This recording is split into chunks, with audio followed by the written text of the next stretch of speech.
Hi guys, welcome to my channel. Guys, ಇವತ್ತಿನ information ಏನಂದರೆ LIC golden jubilee ಅಂತ ಒಂದು ಸ್ಕಾಲರ್ಶಿಪ್ಪನ್ನು ಓಪನ್ ಮಾಡಿದ್ದಾರೆ. ಅದು 2025ರಲ್ಲಿ ಓಪನ್ ಆಗಿದೆ. ಇದನ್ನ ಹೇಗೆ ಅಪ್ಲೈ ಮಾಡೋದು ಒಂದು ಮಾಹಿತಿಯನ್ನು ನಾನು ಸಂಪೂರ್ಣವಾಗಿ ಈ ವಿಡಿಯೋದಲ್ಲಿ ತಿಳಿಸ್ಕೊಡ್ತೀನಿ. ಎಲ್ಲಿ ಸ್ಕಿಪ್ ಮಾಡಲ್ದೆ ನೋಡಿ. ನಾವು ಫೋನಲ್ಲಿ ಹೇಗೆ ಅಪ್ಲೈ ಮಾಡೋದು ಅಂತ ಹೇಳ್ಕೊಡ್ತೀನಿ. ಫಸ್ಟ್ ಆಫ್ ಆಲ್, ನೀವು LIC ಯಾರಾದರೂ ಅಪ್ಲೈ ಮಾಡಿದರೆ ಅವ್ರನ್ನ ಕೇಳಿ ಸ್ಕಾಲರ್ಶಿಪ್ ಬರ್ತವೆ ಇಲ್ಲ ಅಂತ.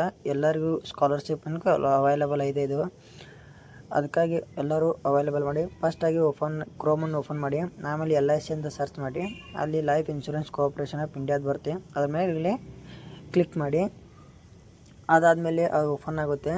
ಇಲ್ಲಿ ಓಪನ್ ಆದಮೇಲೆ ಇಲ್ಲಿ ಕ್ಲಿಕ್ ಹಿಯರ್ ಟು ಮೇಲೆ ಸ್ವೈಪ್ ಆಗ್ತಿರೋದಲ್ಲ, click here to apply for LIC golden jubilee scholarships 2025. Last update extended up to 6th October 2025. ಅಂದರೆ ಇದು ಅಕ್ಟೋಬರ್ 6 ತನಕ ಇದೆ. ಈ ಸ್ಕೀಮು ಓಪನ್ ಆಗಿರುತ್ತೆ. ಇದನ್ನ ಓಪನ್ ಮಾಡಿ ಆ ಲಿಂಕ್ ಮೇಲೆ ಕ್ಲಿಕ್ ಮಾಡಿ. ಕ್ಲಿಕ್ ಮಾಡಿದ ಮೇಲೆ ಡೈರೆಕ್ಟಾಗಿ ಓಪನ್ ಆಗಿ ಬರುತ್ತೆ. ಓಪನ್ ಆದಮೇಲೆ ಇಲ್ಲಿ ಗೋಲ್ಡನ್ ಜುಬ್ಲಿ ಫೌಂಡೇಶನ್ ಅದಿದೆ. ಇಲ್ಲಿ apply here for scholarship scheme 2025 ಅಲ್ವಾ, ಅದ್ರ ಮೇಲೆ ಕ್ಲಿಕ್ ಮಾಡಿ. ಇಲ್ಲಿ ಓಕೆ ಕೊಡಿ. ಓಕೆ ಕೊಟ್ಟ ಇಲ್ಲಿ ನಿಮ್ಮ ಸ್ಟೇಟ್ ಕೇಳುತ್ತೆ. ನಿಮ್ಮ ಸ್ಟೇಟ್ ಯಾವುದಂತ ಸೆಲೆಕ್ಟ್ ಮಾಡ್ಕೊಳ್ಳಿ. ಆಮೇಲೆ ಡಿಸ್ಟಿಕ್ ಯಾವುದಂತ ಅದನ್ನ ಸೆಲೆಕ್ಟ್ ಮಾಡ್ಕೊಳ್ಳಿ. ಮತ್ತು ನಿಮ್ಮ ಫಸ್ಟ್ ನೇಮು ಮತ್ತು ನಿಮ್ಮ ಸರ್ನೇಮು ಮತ್ತು ಫಾದರ್ ನೇಮು ಮತ್ತು ಯಾವ ಜೆಂಡರ್ ಮೇಲ ಫಿಮೇಲ್ ಅದನ್ನು ಸೆಲೆಕ್ಟ್ ಮಾಡ್ಕೊಳ್ಳಿ. ಮತ್ತು ಡೇಟ್ ಆಫ್ ಬರ್ತನ್ನು ಹಾಕ್ಕೊಳ್ಳಿ. ಮತ್ತು ನೀವು ಇಂಡಿಯನ್ ನ್ಯಾಷನಾಲಿಟಿ ಯಾವುದಂದ್ರೆ ಇಂಡಿಯನ್ ಅಂತ ಸೆಲೆಕ್ಟ್ ಮಾಡಿ. ಮತ್ತು ಅಡ್ರೆಸ್ ಲೈನ್ 1 ಅಡ್ರೆಸ್ ಲೈನ್ 2 ಇದೆ. ಅಂದರೆ ನೀವು ಆಧಾರ್ ಕಾರ್ಡಲ್ಲಿ ಇದೆ ಅಲ್ವಾ, ಅಡ್ರೆಸ್ ಇರ್ತಲ್ವ ಆಧಾರ್ ಕಾರ್ಡಲ್ಲಿ, ಅದನ್ನೇ ಇಲ್ಲಿ ಫಿಲ್ ಮಾಡಿ. ಆಮೇಲೆ ಸಿಟಿಯನ್ನು ಫಿಲ್ ಮಾಡಿ. ಮತ್ತು ಪಿನ್ ಕೋಡು, landline, mobile number, email ID, category ಯಾವುದಂತ ಕ್ಯಾಟಗರಿಯನ್ನು ಸೆಲೆಕ್ಟ್ ಮಾಡ್ಕೊಳ್ಳಿ. ಎಲ್ಲ ಕಾಸ್ಟಿಗೆ ಬರುತ್ತೆ, OBC ಜನರಲ್ ಎಲ್ಲ ಕಾಸ್ಟಿಗೆ ಬರುತ್ತೆ. Apply for scholar after completing ಅಂದರೆ 10th ಮೇಲೆ ಹಾಕ್ತಿರ್ತಾರೆ, ಸೆಕೆಂಡ್ PUC ಬೇಸ್ ಮೇಲೆ ಹಾಕ್ತಿರ್ತಾರೆ, ಅವ್ರು ಡಿಗ್ರಿ ಮೇಲೆ ಹಾಕ್ತಿರ್ತಾರೆ. ಕೇಳಿದ್ರೆ ನಾವು 10th ಅಂತ ಯಾವ್ದಾರು ಸೆಲೆಕ್ಟ್ ಮಾಡ್ಕೊಳ್ಳಿ. ಎಜುಕೇಷನ್ ಮತ್ತು ನೀವು ಪ್ರೆಸೆಂಟಾಗಿ ಯಾವ ಕೋರ್ಸನ್ನು ಎಲ್ಲಿ ಏನು ಓದ್ತೈತೆ ಅದನ್ನೊಂದು ಹಾಕ್ಕೊಳ್ಳಿ.